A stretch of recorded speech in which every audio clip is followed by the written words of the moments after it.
Hello, my name is Zach Powell, and today I'm going to be talking about the Amazon deforestation topic for the Extractivist project for this class.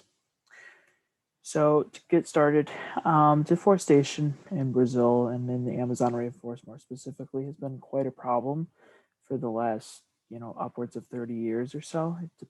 And it's all been down to the development and the rapid deforestation and expansion of technology and buildings and other sorts of businesses and stuff. And this graph here on my screen shows a little bit about the annual rate in terms of how many kilometers the deforestation has gone through.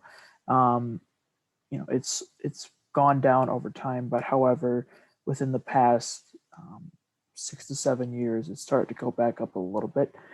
And so this has become more of a problem, and this is exactly why I'm going to be talking about it today, because this deforestation has been a big problem, not just over the past 30 some odd years, but also more specifically within the past year or so, because there was a massive forest fire in the Amazon rainforest.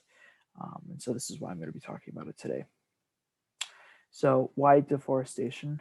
The big thing in Brazil was it was down to the government and how they enforced the deforestation.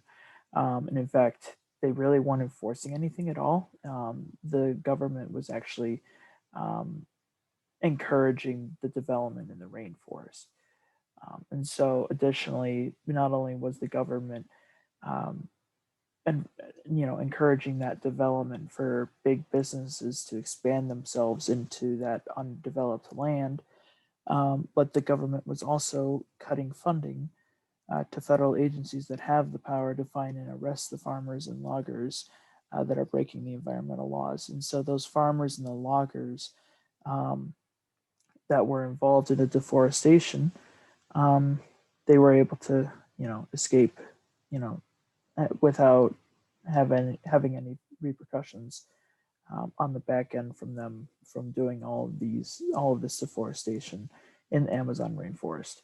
Um, and that's what's created some of the problems, with today's society is the enabling of, allowing those people to do this, even though, there's multiple repercussions that I will explain later on in this presentation, but it's become a huge problem of the enabling, but then also um, a lot of the countries around the world that are also being affected from this, they also have that it's not my problem mentality, and they don't really want to get involved in this because it is a governmental issue inside of Brazil. And so this is just a little bit of background with that government issue. And so some of the consequences from these actions from the government, right? And so there were two main ones that I took away from this. And the first one would be the fact that, with the enabling and the hands-off attitude of from the other countries of it's not our problem, um, there are higher rates of deforestation in the rainforest over the past couple of years compared to, um, you know, earlier, like 6 years ago. If you can see back, right around this area, this was where the lower part was because it wasn't as much rapid expansion, but now it's starting to, increase again. So um, that's one of the consequences, and the other big thing would be the fact that like I mentioned with the more forest fires in 2020, which contributed to the demolition of the forest because it was so expansive and it was so hard to keep under control that it really did help contribute to the expansion and rapid development, or rapid urban development rather, of other businesses expanding into the rainforest, but also just farmers trying to you know um, improve and increase their farmland, and the logging industry also booming because of this, which were some major problems with this. And so moving forward, we after reading the article and um, for the eating up the Amazon, but then also just doing further research. Some of the main people, or I call them antagonists, just because it's a massive story going on with this. It's been going on for the 30 plus years, like I mentioned, and it's down to these four main people are the miners.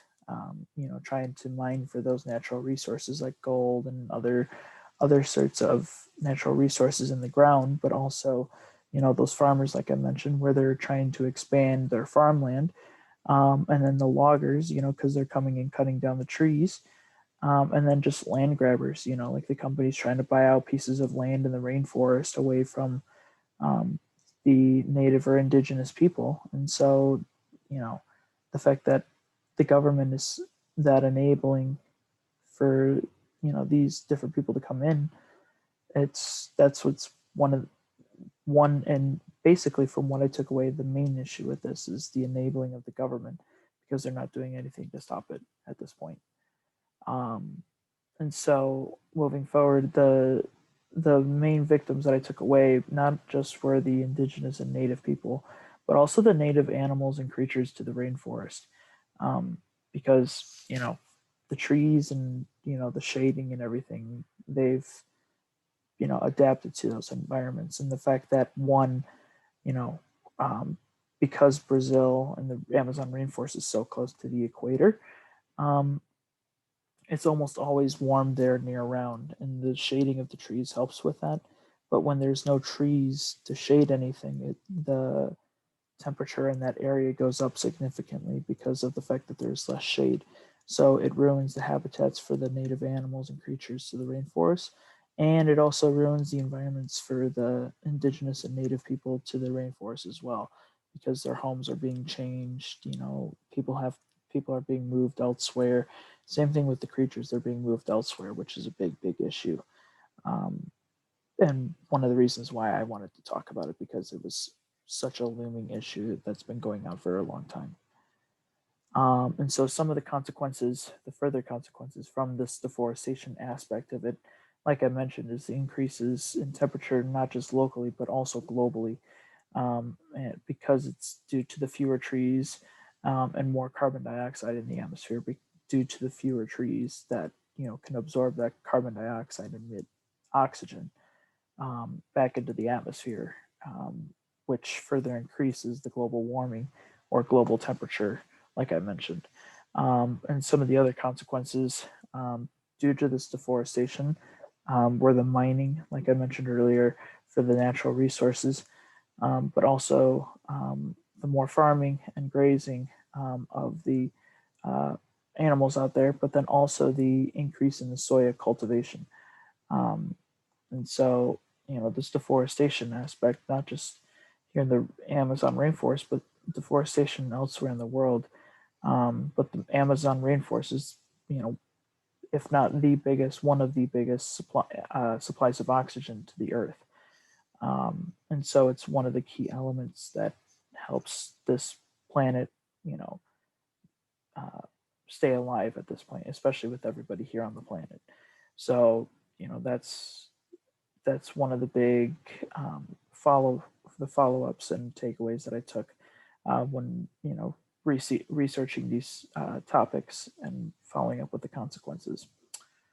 And so, what are the local communities trying to do about it? They've been trying to go to the government and trying to find avenues to try to stop this issue. However, um, those local communities and native peoples are not being listened to by the government, which is a big problem.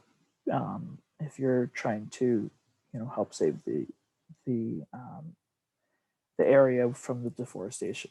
But then, like I mentioned earlier, those big companies, they are responsible for the deforestation and development. And due to that, they've been backed by the government because the government is enabling everything.